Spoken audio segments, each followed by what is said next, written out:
Everyone, जय हिंद, जय भारत, जय माता दी। 2025 जून के जेएमडी एकेडमी के रिजल्ट्स लेके प्रणीत मेहता जी अपनी आंखों के आंसुओं के साथ, दुख के साथ आप लोगों के सामने।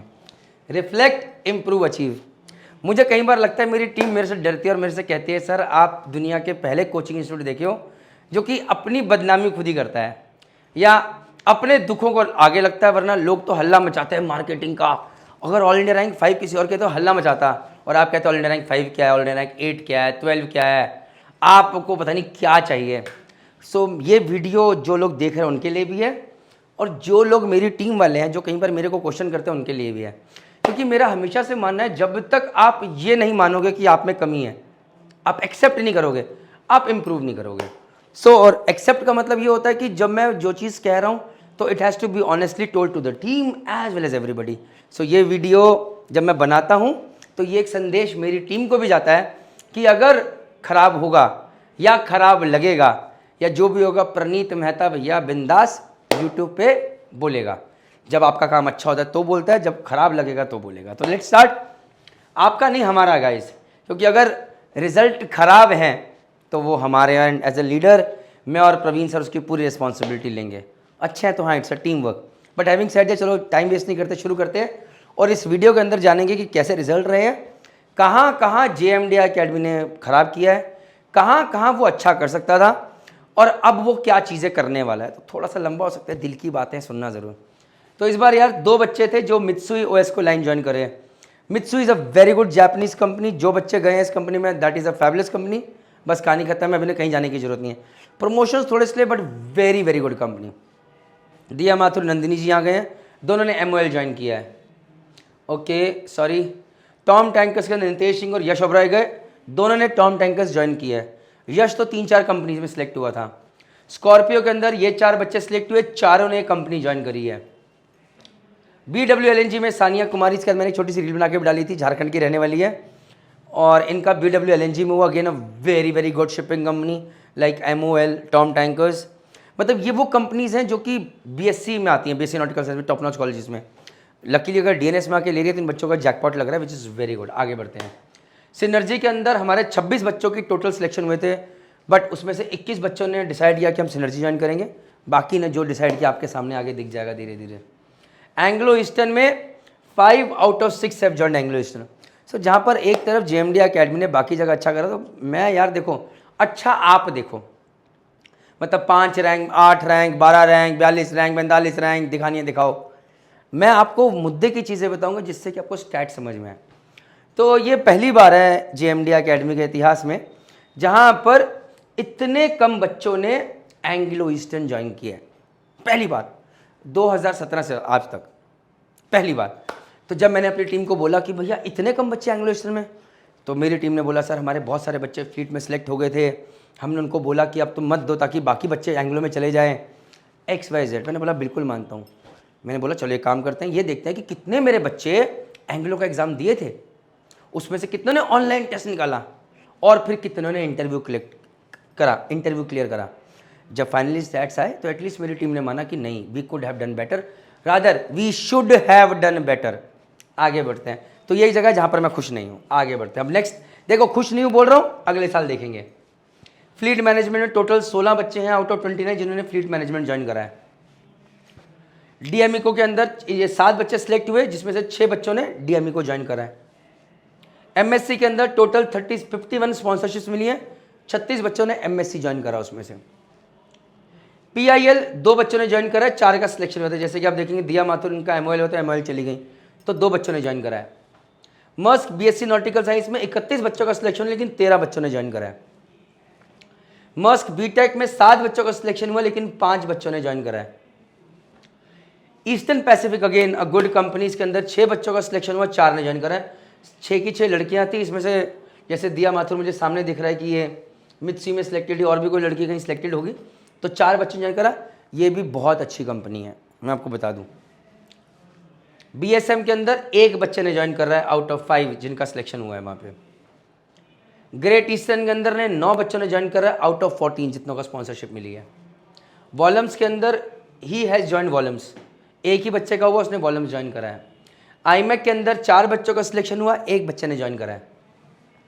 समुद्रा के अंदर 12 बच्चों का सिलेक्शन हुआ, एक बच्चे ने ज्वाइन करा। जिसने ज्वाइन करा है वो जानता है कौन है। 7 आइलैंड 6 बच्चों का 11 बच्चों का सिलेक्शन हुआ है, 6 बच्चों ने ज्वाइन करा उसमें से 7 आइलैंड। एससीआई के अंदर 8 का सिलेक्शन हुआ और 8 के 8 ने एससीआई ज्वाइन करा है। वी शिप्स में 5 बच्चों का सिलेक्शन हुआ, किसी ने ज्वाइन नहीं करा है। तोलानी की बात करें तो टोटल 68 बच्चों का बीएससी में सिलेक्शन है, 61 गए हैं। 120 में से 61 बच्चे तोलानी के अंदर जेएमडीआई के। 50% कैपेसिटी तो बीएससी नॉटिकल साइंस में जेएमडीआई ने ली है वहाँ पे। टीएमआई बीटेक में 27 बच्चों का सिलेक्शन हुआ, 21 बच्चों ने सिलेक्शन लिया वहाँ पे, 21 बच्चों ने ज्वाइन करा है बीटेक में। टीएस चाणक्य में टोटल 21 बच्चों का सिलेक्शन हुआ था, 16 ने टीएस चाणक्य ज्वाइन करा है। आईएमयू कैंपसेस में 15 बच्चों का सिलेक्शन हुआ था। किन कॉलेजेस में? IMU Kochi, IMU Chennai BTech, MERI Kolkata BTech, IMU Kochi BSc के लिए। इनमें से 13 बच्चों ने ज्वाइन करा है। नाउ गाइस मैं स्पेसिफिकली मेंशन कर रहा हूँ किन कॉलेजेस में, मैं आईएमयू कैंपसेस के, सारे कैंपसेस की बात नहीं कर रहा हूँ, राइट। टीएस रहमान बीएससी में 7 बच्चों का सिलेक्शन हुआ, 2 बच्चों ने ज्वाइन करा है। ओके गाइस, तो यार 2023 में हमारा बहुत अच्छा रिजल्ट था। 193 बच्चे, 190 बच्चे थे। 171 got selected to top notch companies and I was damn happy. Why I was damn happy? Because यार जब ये फिगर निकल के आया मेरा लगभग 92%, 53%, 93% रिजल्ट बैठा, आई वॉज वेरी हैप्पी। फिर हम पहुँचे 2024 में। 2024 में अगस्त में जब मेरे 225 बच्चे निकले, ये दिस वॉज अराउंड 40-45% रिजल्ट। मतलब बच्चे खूब सारे थे और मेरा अकेडमी के ऊपर कंट्रोल नहीं था। तो पहले मेरी छोटी अकेडमी थी और यहाँ पर क्या था, बच्चे बाहर रह रहे थे, रात को मटर गश्ती कर रहे हैं, शनिवार को घूमने जा रहे हैं। एक लड़का रात को गाड़ी लेके निकल गया है, ड्रिंक किया हुआ है, एक्सीडेंट हो गया। There were lot of things, other things happening. तो मेरा बच्चों पे कंट्रोल बहुत कम था। So that is where I decided कि यार मैं अपनी अकेडमी को, मैं इस रिज़ल्ट से खुश नहीं हूँ जहाँ पर अराउंड 500 बच्चा है और मेरे 225 बच्चों का सिलेक्शन हुआ। I was not happy at all. और मैंने बोला भैया मेरी अकेडमी एक ऐसी जगह जाएगी जहाँ पर मैं सारे बच्चों को अपने कंट्रोल में रखूँगा। और मैंने देहरादून का सबसे बड़ा हॉस्टल लीज़ में लिया और हमारी जर्नी शुरू हुई। फिर हम यहाँ पहुँचे। यहाँ पर 46 बच्चे निकले फरवरी बैच में आउट ऑफ 55। तो मुझे लगता है मैंने ज़िंदगी को मुट्ठी में कर लिया है and I have cracked the code. मैंने कहा अब तो ज़िंदगी बढ़िया, बच्चा अपने कंट्रोल में है, ये ऐसा मुझे लग रहा था। और फिर आया जून 2025। इस बार हमारे सिलेक्शन तो 260 हुए, लेकिन लगभग 580 में से, टू बी वेरी ऑनेस्ट 262 है शायद ये नंबर आउट ऑफ 580। तो ये रिजल्ट इससे तो थोड़ा बेटर हुआ in terms of number and also in terms of percentage भी बेटर हुआ है। बट मैं तो बहुत दुखी हूं। मतलब कोई बोलेगा ऑल इंडिया रैंक 5 आई है, 8 आई है, 12 आई है, यार तुम्हें तो well top of the boss होना चाहिए। मैं बोलूंगा यार ये परसेंटेज चलेगी नहीं। अब बताइए परसेंटेज क्यों नहीं चलेगी, मैं आपको समझाता हूं। आईएमयू सीटी का एग्जाम अगर आप कोई और कोचिंग इंस्टीट्यूट वाला होगा तो आपको एक्सप्लॉइट करने के लिए बोलेगा 1 लाख बच्चों ने दिया, 80,000 बच्चों ने दिया। गलत फिगर्स हैं। एग्जैक्ट फिगर है 40,000 से भी कम बच्चों ने एग्जाम दिया। जिस एग्जाम को 40,000 बच्चे दे रहे हैं उस 40,000 में से लगभग 18-19,000 को रैंक मिल रही है और उस 40,000 में से अराउंड 2,000 to 3,000 अच्छी सीट्स हैं, अच्छे कॉलेजेस की, अच्छी कंपनीज की सीट्स हैं। तो लगभग 5% सक्सेस रेट तो है बराबर। अब यार जब 5% सक्सेस रेट है तो प्रणीत मेहता अपने इंस्टीट्यूट पर जब बच्चे बढ़ रहे हैं तो मैं कम से कम 50% की उम्मीद तो करता हूं, और अगर अच्छा कर रहे हैं तो 60% की उम्मीद करता हूं। देखिए एक और चीज़ मैं आपको समझाता हूं कि कैसे आप एक्सप्लॉइट ना हो। जब नंबर छोटा होता है, मतलब इससे पहले तो अगर आप देखेंगे मेरा लगभग हमेशा 90% से ऊपर रिजल्ट रहा है, 90-95% हमेशा रिजल्ट रहा है, क्योंकि बच्चे कम थे। लेकिन जब ये बच्चे बढ़े तो रिजल्ट और डाउनफॉल्स को कंट्रोल करने के मैं चीज़ें करी, बट अभी रायते कहाँ फिलहाल वो बताता हूँ। तो देखते हैं, तो ये थोड़ा समझने की कोशिश करते हैं। अरे ये रहा, where can we do better, पहले इसको करते हैं फिर आगे बढ़ेंगे। सो गाइज हमने कहाँ चीज़ें समझी। तो जब मैंने टीचर से बात करी और बोला कि रिजल्ट अच्छा नहीं है, टीचर्स बोले हमने तो बहुत मेहनत करी है। मैंने बोला जी बिल्कुल करी होगी। कुछ टीचर्स ने मुझे बोला कि जी जो आपके बच्चे इनका लेवल ही अच्छा नहीं है। मैंने बोला मैं कैसे मान लूँ। मैंने बोला बच्चों का लेवल तो कमज़ोर होगा भैया, तभी हमारे पास आए हैं पढ़ने के लिए, इतनी फीस दे रहे हैं ताकि हम उनको सही कर सकें, वरना कोई बहुत होशियार बच्चा होगा तो शायद ना आए हैं 90-95 वाले पे, लेकिन ना आए, कम आएंगे। तो भैया उन्होंने बोला सर यहाँ के तो बच्चों का 6ठी-7वीं का लेवल भी है। मैं कहा मैं नहीं मानता। कहते चलिए सर। तो बड़ा एक बेसिक से क्वेश्चन पूछा गया 11 is a odd number, even number, prime number. आप यकीन नहीं मानोगे, बच्चा हमारे पास पढ़ रहा है, आईएमसी की तैयारी कर रहा है, बच्चे उसका आंसर नहीं दे पा रहे। और शायद अगर आप भी आंसर देंगे तो पता नहीं, शायद कोई इवन ना बोल दे, हाथ जोड़े, और ऑड ना बोल दे। 11 इज अ प्राइम नंबर। एक बच्चे से पूछा, बता यार 10% ऑफ 580 क्या होता है? आंसर बोला 58, लेकिन जब कैलकुलेट करने के लिए बोला तो लिखता है, तो मैंने बोला 10% ऑफ 580 क्या होता है? बोलता है 58। मैंने बोला भाई कैलकुलेट कर, देखें लिखता है 10/580 इंटू 100 इज इक्वल टू 58। मैंने बोला भगवान तेरा भला करे, मैंने बोला कौन सी कैलकुलेशन है? और ये ट्रू स्टोरी बता रहा हूँ आपको। सो फिर धीरे धीरे समझ में आया कोविड ने कुछ जिंदगियां खराब करी हैं। जो बच्चे कोविड में घर पे थे 2-2.5 साल, कुछ पढ़ाई नहीं हुई, and things changed a lot. So फिर क्या रियलाइज़ करा कि यार यहाँ तो कुछ बच्चा बहुत अच्छा है, कुछ बच्चा खराब है, और कुछ बच्चा बहुत खराब है। बच्चों को ले लिया, अब क्या करें? एंड देन वी डिसाइडेड कि भैया इनके इंटरनल टेस्ट लिए जाएं।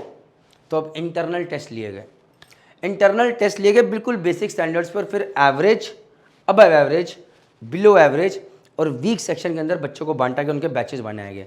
अब अगर मुझे पता है कि बैच 6 का बच्चा है तो यार ये बिलो एवरेज में है, बैच 7 का है तो वीक है, बैच 10 का है तो वेरी वीक है, समथिंग लाइक दैट। तो मुझे आइडिया लगा।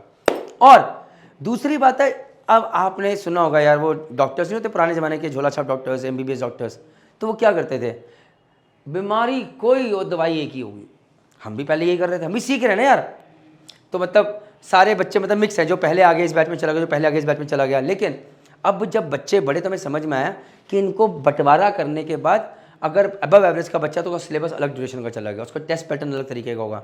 अगर एवरेज बच्चा है तो उसका ड्यूरेशन अलग होगा, उसको 1 महीना आराम से चलाएंगे, अलग तरीके से देखा जाएगा। उसके टीचर्स की पूरी टीम अलग होगी, उससे उम्मीद भी अलग तरीके से की जाएगी, उससे तैयारी भी अलग तरीके से किया जाएगा। और जो वेरी वीक है उनको अलग तरीके से। तो अब हम कोशिश कर रहे हैं कि झोला छाप डॉक्टर ना बन के एक अच्छे MBBS MD डॉक्टर बने। तो this is what we have done. अगर कोई बच्चा JMDI का है तो आप उनसे पूछ सकते हैं। तो कोविड बैच की मैंने चीज़ बताई। एक चीज़, ये एग्जाम्पल नहीं दूंगा, ये 2 चीज़ें हुई। जब जून के अंदर पिछले साल मैं नई एकेडमी में शिफ्ट हुआ तो वहाँ पर बहुत रायते थे। मतलब आप उस टाइम देखोगे तो बच्चों ने बहुत दिक्कतें क्रिएट करी, खूब सारे रिव्यूज़ भी आए खराब। और मतलब 64 बच्चे मैं छोड़ के गया एकेडमी से, not because of the studies but because hostel का फूड और infrastructure was in very poor condition.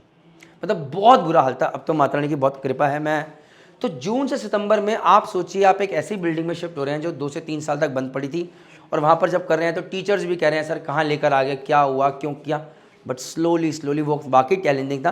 तो उस टाइम पे मेरा, हमारी टीम का मेजर ध्यान था, पहला कि जो बच्चे आए हैं वो सर्वाइव कर जाएँ, भैया रह जाएँ, और दूसरी चीज़ कम से कम हॉस्टल भर जाए, क्योंकि किराया बहुत बढ़ गया। तो मार्केटिंग पे बहुत ज़्यादा फोकस था, जिसमें थोड़ा बहुत उलझन रही, तो हम इम्प्रोवाइज़ नहीं कर पाए। जून टू सितंबर में 4 महीने इसी में निकल गए। फिर देखा सोशल मीडिया डाउन हो गया, तो मेरे से आदमी का तो ध्यान ही पूरा उस पर था। देखो पहले है कि बच्चा है, marketing is important, revenue is important, and साथ में रिजल्ट्स आर इंपॉर्टेंट। मैं आपको चैलेंजेस बता रहा हूँ क्या क्या हुए। फिर लेफ्ट जनवरी के तक आते आते एक और चीज़ हुई, बहुत सारे बच्चे जिनका सिलेबस लगा था, उन्हें लगा कंप्लीट हो गया है, वो चले गए। जो होशियार थे, जो अच्छा रिजल्ट दे सकते थे, ये बोल के अब तो हम घर से कर लेंगे। और यकीन मानिए 95% to 98% उनमें से एक बच्चा रिजल्ट नहीं आया। और ये बच्चे मैंने फिर भी अपने माने। तो जो बच्चा आपको फिगर का नंबर दिख रहा है कि परसेंटेज मैंने कम करी है, ये इसलिए भी करी है जो 50 साल बच्चे स्मार्ट बन के चले गए, मैंने उसको भी जोड़ा। मैंने बोला मेरा रिजल्ट खराब है तो बोलूँगा, अगर आज ही आपको सिंपल, मैं आपको मजे की बात बताऊँ, अगर आज मैं ये नंबर, अगर मैं मतलब see how I look at it, मैंने बोला कि 260 आउट ऑफ 583, इसमें 60-70 बच्चे थे जो जनवरी फरवरी में चले गए। अगर तरीके से बोलूँ तो मैं बोल सकता हूँ इनको मैं नहीं गिनूंगा, लेकिन मैंने उनको गिना है। अगर अभी उसको हटा दूँ तो ये परसेंटेज 70% बन जाएगी। बट मैं यहाँ पर स्टैट्स खराब करने नहीं आया, मैं आपको समझाने आया हूँ कि क्या चैलेंजेस होते हैं। तो ये इसलिए बता रहा हूँ कि इस साल जो मेरे बच्चे हैं उनको मैं समझा रहा हूँ कि यार पूरे साल का साथ है, पूरे साल हमने मेहनत करनी है। ऐसा ना हो कि आधा टाइम मेहनत करी, तुम चले गए, या हमने से कुछ गलती होगी, दिक्कत होगी, तो नहीं होना चाहिए। तो मैं यहाँ पर पूरा ख्याल रख रहा हूँ, मैं यहाँ पूरा ख्याल रख रहा हूँ। अब मेरा यहाँ से ख्याल हट गया है क्योंकि चीज़ें सेट हो गई हैं। अब मेरा इस चीज़ से ख्याल हट के खाना कैसे चीज़ें ठीक हो गई हैं। तो अब मेरा फोकस क्या है, या हमारा फोकस क्या है, वो यहाँ पर है। बैच सेग्रीगेशन हमने कर दिया है। बच्चे पहले फॉलन में आते, देखो क्या होता है, रात को लेट सो रहे, सुबह लेट उठते।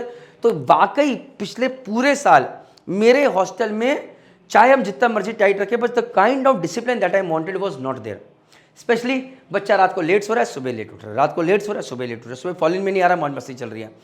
तो प्रवीण ने एक दिन मुझे बोला कि यार हमारे कॉलेज में भी क्रेडिट मार्क्स सिस्टम होता था, MERI कोलकाता में है, मेरी कैंपसेस में है, IMU कैंपसेस मिलेगा आपको क्रेडिट मार्क्स, कि बच्चे ने अगर दाढ़ी नहीं काटी तो नंबर कटेंगे, ये नहीं कटा तो नंबर कटेंगे, सज़ा भी मिलेगी। हमने क्रेडिट मार्क सिस्टम करा, इसको सही तरीके से एग्जीक्यूट करा और हमें बहुत डिफरेंस देखने को मिल रहा है। मतलब बच्चों को हमने हॉस्टल से क्या सस्पेंशन भी करा है, 1-2 बच्चों का आप अकेडमी से निकालो, रूल सेट होता है, फाउंडेशन सेट होती है, तो ये हमने काम करा है। तीसरी चीज़ है अकाउंटेबिलिटी ऑफ टीचर्स। अब हम मतलब पहले कभी ऐसे सवाल नहीं पूछे गए टीचर से कि भाई आपका रिजल्ट क्यों खराब है, क्योंकि सच बोले तो ढंग से एनालाइज नहीं कर पाए। डेली टेस्ट हो रहा है, वीकली टेस्ट हो रहा है, मंथली टेस्ट हो रहा है, बट उसके ढंग से एनालाइज नहीं कर पाए।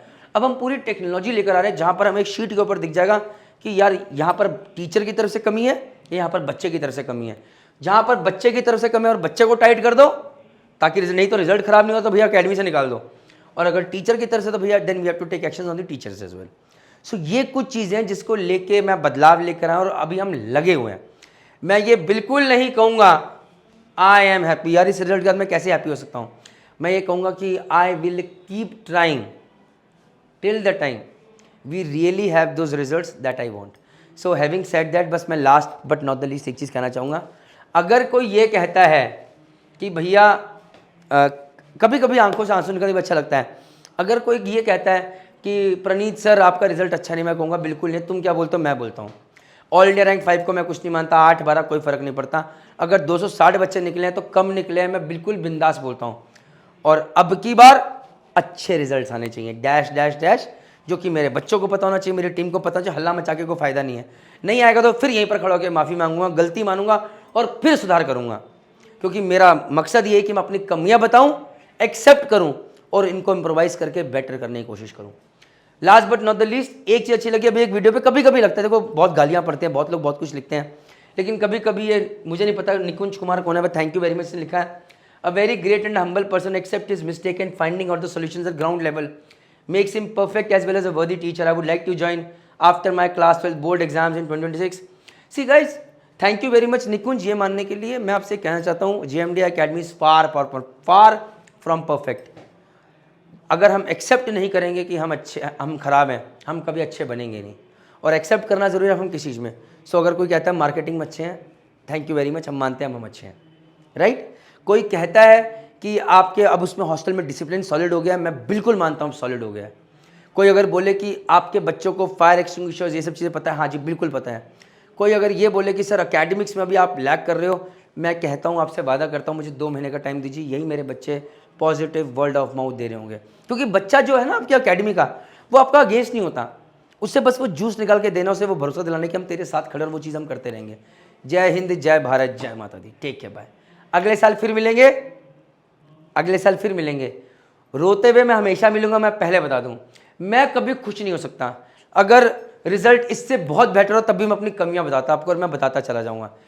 मुझे ये नहीं पता कि आप इसे अच्छा मानेंगे खराब मानेंगे, मैं बस ये चाहता हूँ ये माने कि ये रिजल्ट सच्चा है और ये माने कि ये प्रणीत मेहता, ये JMDI अकेडमी कोशिश करती रहेगी, क्योंकि कोशिश करने वालों की कभी हार नहीं होती।